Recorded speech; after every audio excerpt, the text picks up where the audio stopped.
Hello dear students, this is your mentor Rajesh sir. और इस video में हम प्रोबेबिलिटी कंटिन्यू कर रहे हैं। इसमें जो मैं इस पर्टिकुलर वीडियो में जो क्वेश्चन मैं लेने वाला हूँ उसमें ये questions almost every year mains हो या एडवांस में ये क्वेश्चन हमेशा आता ही है। ये सीक्वेंस सीरीज में भी हो सकता है, ये कॉन्सेप्ट बेस्ड प्रोबेबिलिटी में, सेट थ्योरी में, हर जगह पे ये कॉन्सेप्ट सेम यूज होता है। क्या है question? A number is chosen from the set 1, 2, 3 up to the 100. This set containing 100 numbers. Then find the probability that number is divisible by 4 or 6. ठीक है सर, 4 और 6 ये हो गया। और है इसका मतलब डेफिनेटली यहाँ पर मुझे प्रोबेबिलिटी का एडिशन थ्योरम लगाना है। मतलब एक इवेंट क्या होगा कि एक नंबर जो सेलेक्ट किया है वो डिविजिबल बाई 4 होना चाहिए, this is event A, correct, या फिर डिविजिबल बाई 6 होना चाहिए, दिस इज इवेंट बी। एकदम क्लियर हो गया? इवेंट ए क्या है, इवेंट बी क्या है, क्लियर? तो अब हमको इसको एकदम स्ट्रेट फॉरवर्ड कैसे निकालेंगे कि जो भी नंबर हम सिलेक्ट कर रहे हैं या how many numbers are there in this set which are divisible by 4। तो आपने क्या कर लेना है, 100 को 4 से डिवाइड कर लेना है और उसका बॉक्स ले लेना है। बॉक्स मतलब ग्रेटेस्ट इंटीजर फंक्शन। तो ये कितना आ जाएगा? 25।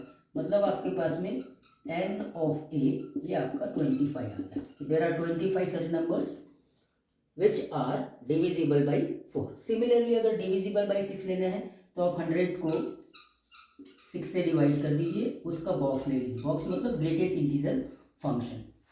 तो ये कितना आएगा?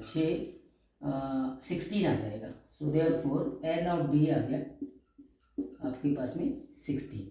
अब आपको निकालना क्या है कि probability of A union B निकालना है। तो probability of A union B क्या होता है? देखिए, probability of A union B होता है probability of A plus probability of B minus probability of A intersection B. ये फार्मूला आपको पता है, this is the addition theorem, correct?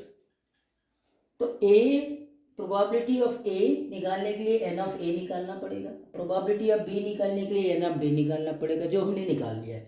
अब हमको ए इंटरसेक्शन बी निकालना है। तो अगर इवेंट ए है कि the number is selected is divisible by 4, event B है कि number selected is divisible by 6, तो ए इंटरसेक्शन बी क्या हो जाएगा? The number is divisible by LCM, LCM of 4 and 6। LCM of 4 and 6 कितना आएगा? 12 आ जाएगा, करेक्ट है? तो आप 12 से इसको डिवाइड कर दीजिए, ये आ जाएगा 8, करेक्ट?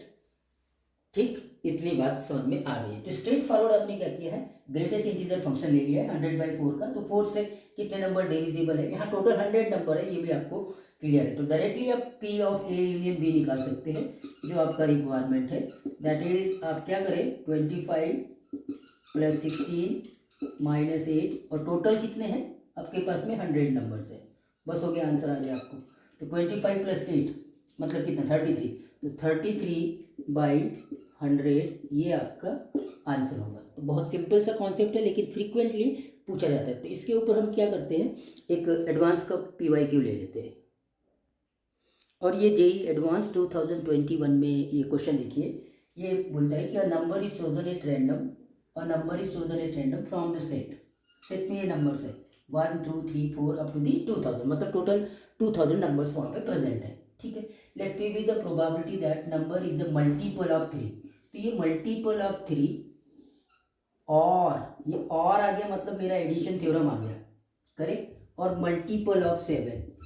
तो ये दो इवेंट्स मेरे पास में है, ये बन गया आपका इवेंट ए, करेक्ट? और ये बन जाएगा आपका इवेंट बी। और है तो डेफिनेटली मुझे probability of A union B find out करना है। एडिशन थ्योरम आ गया इसमें, probability of A plus probability of B minus probability of A intersection B. बस इसको यूज करना है, और आपको जो वैल्यू निकालनी है वो 500 पी की वैल्यू निकालनी है, ठीक है?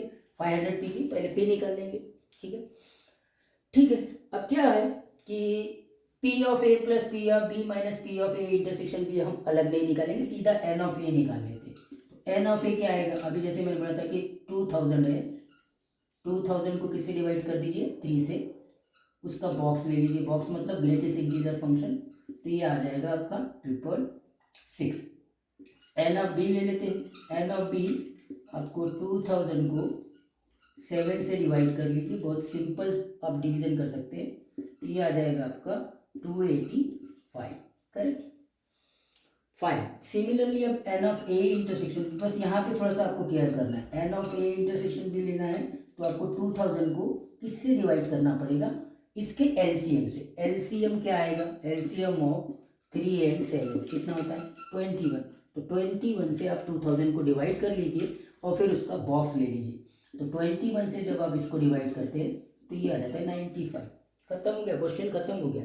तो आपका जो पी आने वाला है वो डायरेक्टली मैं कर देता हूँ, 666 plus 285 minus 95, correct, okay, divided by total आ जाएगा, टोटल कितने हैं, 2000 है, ठीक, तो ये कितना हो गया, ये हो जाएगा 285 में से 85 गए तो 200, 200 में से 10 गए तो 190, तो 666 प्लस 190, तो ये कितना हो जाएगा, 6 15 के पास हाथ का 856 बाई 2000, ये आ गया पी का वैल्यू, करेक्ट। अब आपको क्वेश्चन में क्या पूछा है वो आप देख लीजिए, 500 पी पूछा है, तो यहाँ से 500 इधर ला लीजिए, ये पी का वैल्यू हो गया, ठीक है, पी का वैल्यू इतना आ गया, यहाँ से आप 500 पी का वैल्यू इजीली कैलकुलेट कर सकते हैं, यहाँ बच जाएगा 4, 856 को 4 से डिवाइड करेंगे तो 214 इसका करेक्ट आंसर होगा। बहुत इजीली हमने इसको